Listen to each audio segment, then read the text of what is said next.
Good morning, everyone, or good day, good afternoon, good evening, whatever time of the day it is. It is recording this on March 24th, 2020. We are in the thick of it. We are in the middle of the COVID-19 pandemic. And so what I thought about is, been thinking a lot about the symptoms, been thinking about social distancing, been thinking about tools to make our days a little bit better.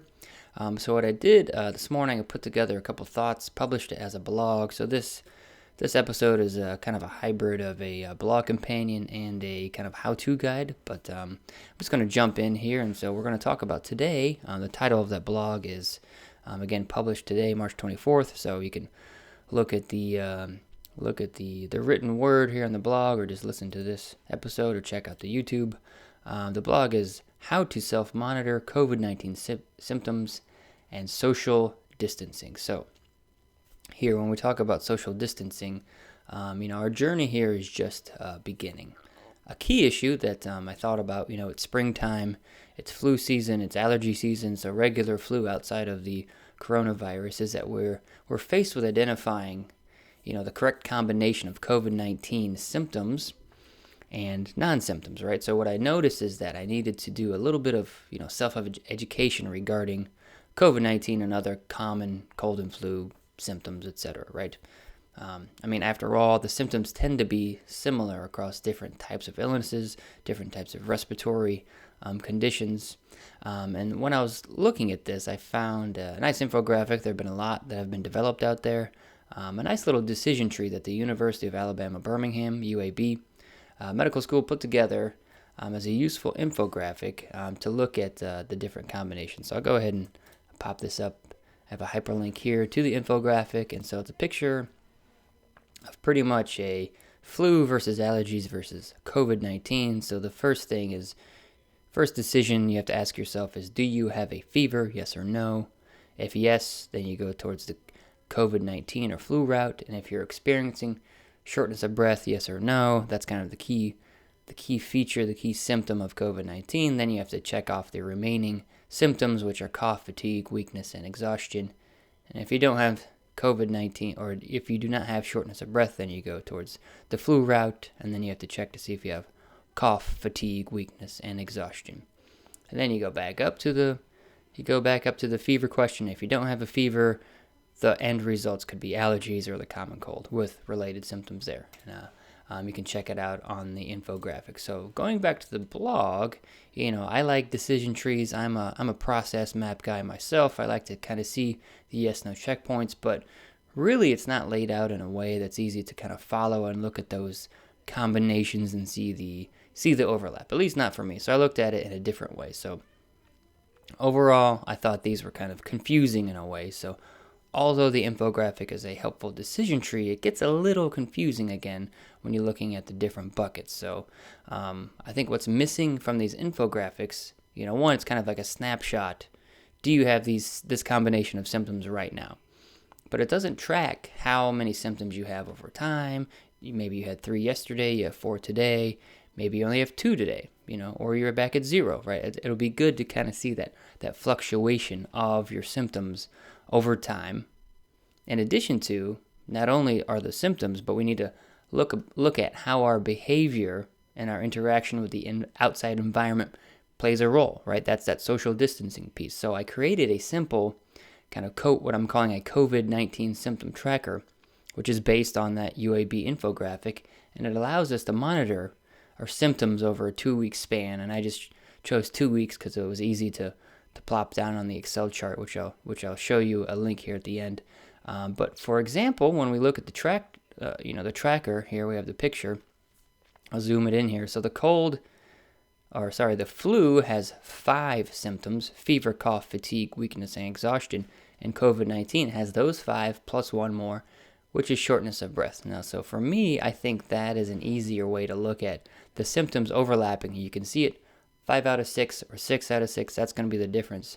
Versus that yes, no, the infographic, there's just too much, and it's just, I like mine better. So zooming out here, the blog, again, this is it's a video. If you're listening on the podcast, you check out, I have snippets of my spreadsheet and the infographics on the blog page. So now, what I did was I created my own symptom tracker.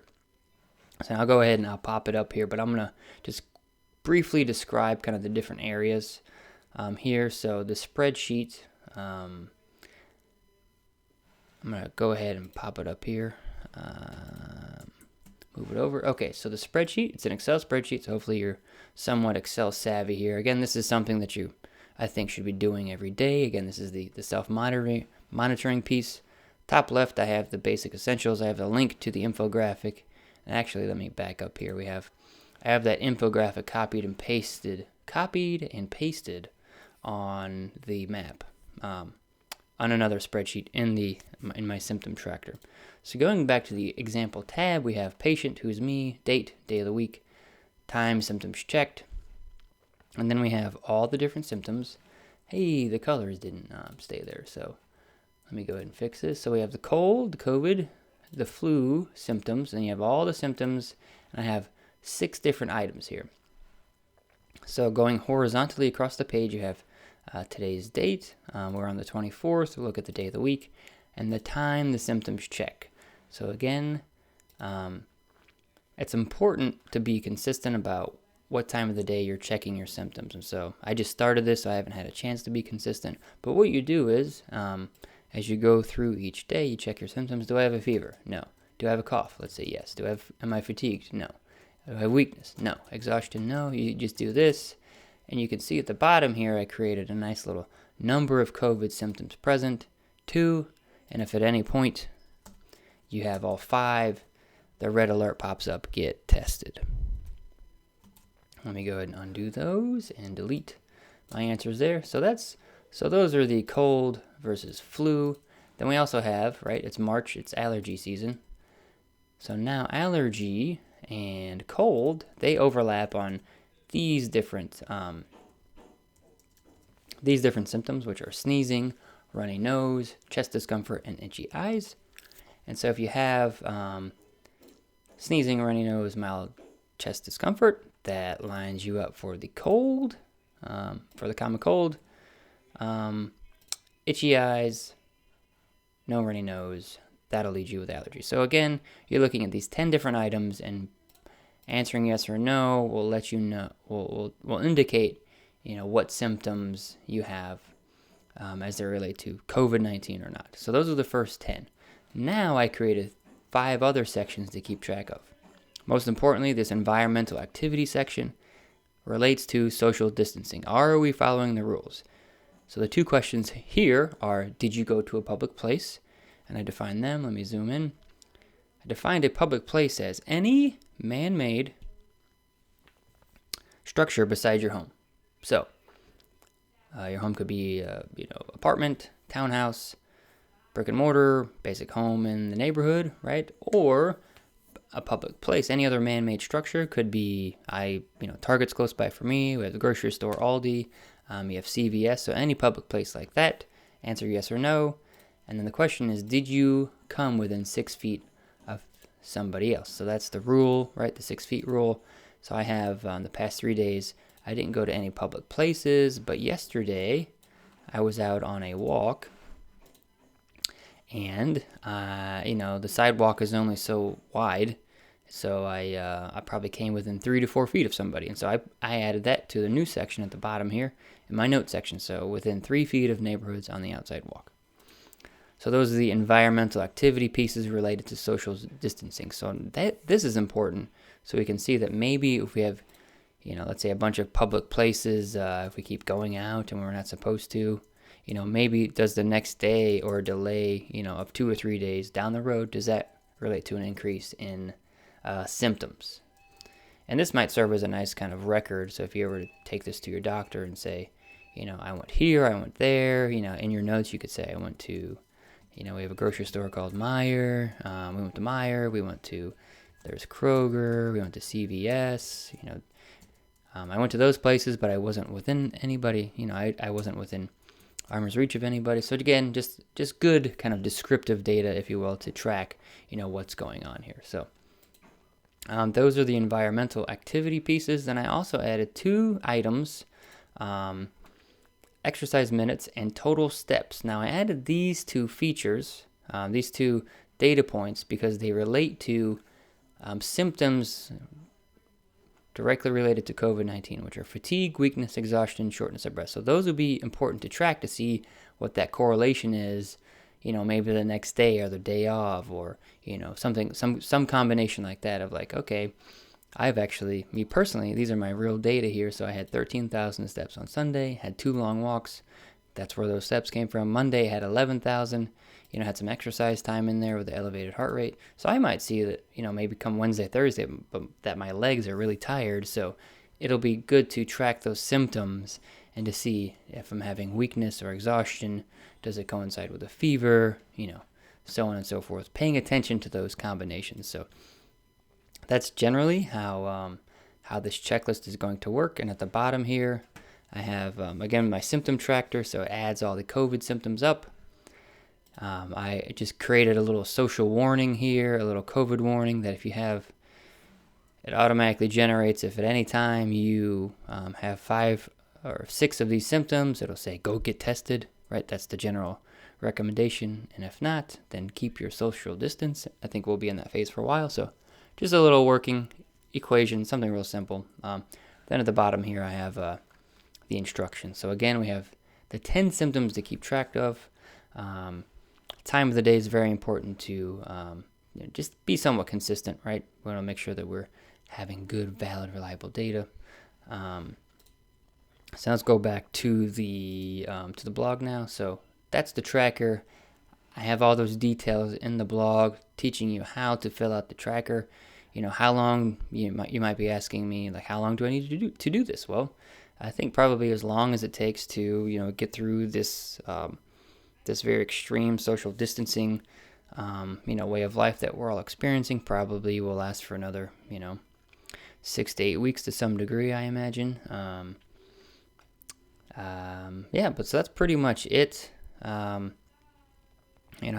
created this as a 2-week kind of log. I'll probably give some updates here in the future, maybe make a graph or two, just to see what's going to be the best way to look at the information. Because at the end of the day, we all need to track, how our symptoms are progressing. Are they improving? Maybe we do have listeners out there that, do get tested positive for COVID-19. So it'll be good to track, okay, to tell that story, right? To tell that story of, okay, I did get the virus and here's how the symptoms, changed over time. We've seen those stories. I think Inside Edition had those stories of folks who have recovered from COVID-19. So maybe using this tracker, while you have the virus, just so you can share each other's stories, and maybe there are other symptoms that would be worthwhile tracking. So the data will tell us the story, and I think that's valuable in and of itself. So just to wrap up the blog here, I ended with we're all faced with being asymptomatic, so not having any symptoms that we can detect. Right, life goes on as usual. But we're contagious at the same time. So looking at how contagious we are, looking at symptoms, how they develop, it's going to be incredibly important. So tracking our symptoms and understanding when these symptoms occur as they relate to other factors in our lives, right? Social distancing, gym shut down, hospitals are open, groceries are open, will be incredibly important over the next several weeks and month. So I just encourage everybody to stay safe. And then at the bottom here, I have an Excel file. You just allow the downloads from BehaviorFit. The Excel file downloads, and so you pop it up there.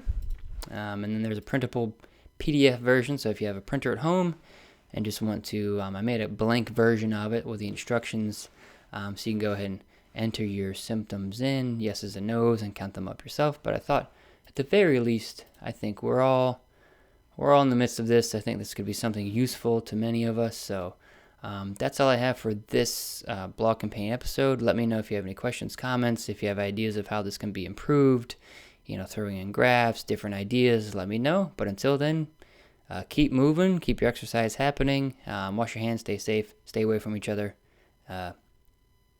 See you soon.